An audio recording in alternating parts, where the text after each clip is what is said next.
প্রায় 7 মাস পরে এনসিএল দিয়ে প্রতিযোগিতামূলক ক্রিকেটে ফিরছেন তামিম ইকবাল এবং তিনি খেলছেন চট্টগ্রাম বিভাগের হয়ে, অর্থাৎ তার নিজ জন্মস্থান বা নিজ বিভাগের হয়ে। তামিমের মাঠে ফেরার খবরটা আপনারা সবাই জানেন এবং তামিম রংপুরের বিপক্ষে চট্টগ্রামের হয়ে প্রথম ম্যাচে 10 বল খেলেছেন, 13 রান করেছেন, একটা ছক্কা মেরেছিলেন, একটা 4 মেরেছিলেন এবং তার স্ট্রাইক রেট ছিল 130। আসলে তামিম ইকবালের পারফরমেন্স নিয়ে আমি কথা বলবো না, আমি মূলত কথা বলবো 7 মাস পরে তামিম যে মাঠে নামলেন এবং এই মাঠে নামার পরে তার ফিটনেস নিয়ে আজকে সোশ্যাল প্ল্যাটফর্মে প্রচুর ট্রল দেখলাম। সো এই ট্রল নিয়ে মূলত আমি কথা বলবো। এখন আপনাদেরকে বলি, তামিম কিন্তু অনেকদিন ধরে ক্রিকেটের বাইরে আছেন, এটা আপনারা সবাই জানেন এবং আমি কিন্তু বলেছি 7 মাস পরে তিনি প্রতিযোগিতামূলক ক্রিকেটে ফিরেছেন এবং সবশেষ তিনি এবছরের মে মাসে ঢাকা প্রিমিয়ার লিগে প্রাইম ব্যাংকের হয়ে খেলেছিলেন।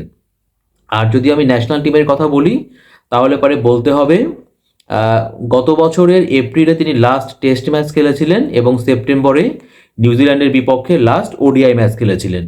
আর তামিম তো টি-20 থেকে অবসর নিয়েছে, আপনারা সবাই জানেন। সো আজকে যে জিনিসটা আমি দেখলাম, মানে মোটামুটি ফেসবুকে তামিম ইকবালের ফিটনেস নিয়ে প্রচুর ট্রল করা হচ্ছে, বিশেষ করে তাকে ভুঁড়িওয়ালা বলা হচ্ছে। মানে তামিমের ব্যাটিং করার একটা ছবি পোস্ট করা হচ্ছে যেখানে তার ভুঁড়িটা সবার আগে দেখা যাচ্ছে আর কি। সো এইটা নিয়েই সবাই কথা বলছেন বা সমালোচনা করছেন। আমি প্রথমত বলবো হচ্ছে যে এই টি-20 সংস্করণে যে এনসিএলটা শুরু হয়েছে, এখানে তামিম ইকবাল চট্টগ্রামের হয়ে খেলছেন।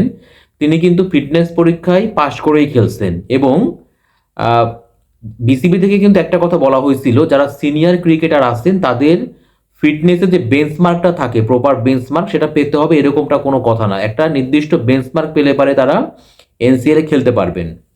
সো তামিম কিন্তু ফিটনেস পরীক্ষায় পাশ করেই তিনি টি-20 সংস্করণের এনসিএল চট্টগ্রামের হয়ে খেলছেন। আবার একটা জিনিস দেখেন যে এটা কিন্তু ঘরোয়া একটা প্রতিযোগিতা এবং এই টুর্নামেন্টটা আয়োজন করা হয়েছে বিপিএল এর আগে দেশীয় ক্রিকেটারদের তাদের মানে প্রস্তুতির জন্য মূলত এই প্ল্যাটফর্মটা তাদেরকে দেওয়া হয়েছে আর কি। কারণ সামনে এবছরের 30 ডিসেম্বর থেকে আবার বিপিএল শুরু হবে। সো তামিম ইকবাল কিন্তু বিপিএল এর প্রস্তুতির জন্যই মূলত এনসিএল এ তিনি খেলছেন। এখন যদিও এটা ঘরোয়া একটা কম্পিটিশন, বাট যেহেতু লাইভ টেলিকাস্ট হচ্ছে, এটার জন্য অনেকে তামিম ইকবালের ফিটনেস নিয়ে প্রশ্ন তুলেছেন বা ট্রল করছেন। বাট আমি বলবো কি যে আপাতত এই ব্যাপারটাকে খুব বেশি সিরিয়াসলি নেওয়ার কোনো কারণ নাই, কারণ আমরা সবাই দেখেছি তামিম তার ফিটনেস নিয়ে যথেষ্ট পরিশ্রম করেছেন এবং কাজ করছেন। আর যেহেতু এটা বিপিএল এর প্রস্তুতির মঞ্চ, তামিম নিজেও কিন্তু বলেছেন যে তিনি মূলত বিপিএল এর প্রস্তুতির জন্যই আসলে এনসিএলটা খেলছেন এবং এটা খেলার মধ্য দিয়ে তিনি তার ফিটনেসের প্রকৃত অবস্থা বুঝতে পারবেন, পারফরমেন্সটা বুঝতে পারবেন।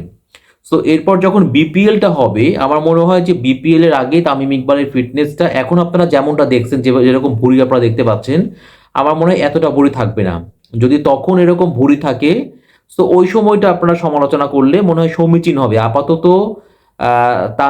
তামিম খেলা শুরু করলেন, আবার ক্রিকেটে ফিরলেন। সো আবার যদি এরকমটা হতো, এটা হচ্ছে ইন্টারন্যাশনাল ম্যাচ, ন্যাশনাল টিমের হয়ে খেলছেন, তাহলে ব্যাপারটা অন্যরকম হতে পারতো। বাট ইন্টারন্যাশনাল ক্রিকেটে কিন্তু এরকম অনেক ভুঁড়িওয়ালা ক্রিকেটার আছে, আপনি আফগানিস্তানের অনেক ক্রিকেটারকে পাবেন তাদের এরকম ভুঁড়ি আছে। সো ভুঁড়িটা বড় ব্যাপার না, ব্যাপারটা হচ্ছে পারফরমেন্সটা, যে সে পারফরমেন্স করতে পারছে কিনা, ঠিকমতো দৌড়াইতে পারতেছে কিনা, এটা হচ্ছে মূল ব্যাপার। মানে যেখানে হয়তো 2 রান নেওয়া যাবে সেখানে তিনি 1 রান নিচ্ছেন কিনা বা তিনি ক্লান্ত হয়ে পড়ছেন কিনা।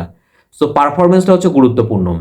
এই জন্যই বলবো আপাতত তামিম ইকবালের ভুঁড়ি নিয়ে সমালোচনা না করে বরঞ্চ তাকে দেখা উচিত অনেকদিন পর ক্রিকেটে ফিরলেন, তিনি টি-20 সংস্করণ এনসিএল এ কেমন করেন এবং সামনে যে বিপিএলটা শুরু হবে তিনি ফরচুন বরিশালে খেলবেন।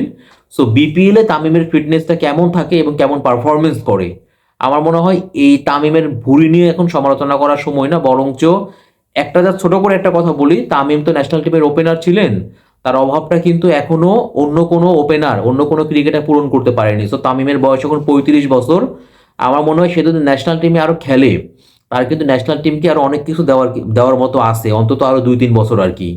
তো তামিমের সমালোচনা না করে আরেকটু সুযোগ দেন, অন্তত বিপিএলটা পর্যন্ত তাকে সুযোগ দিয়ে দেখেন যে সে তার ফিটনেস নিয়ে কাজ করে কিনা, ফিটনেসটা ঠিক হয় কিনা।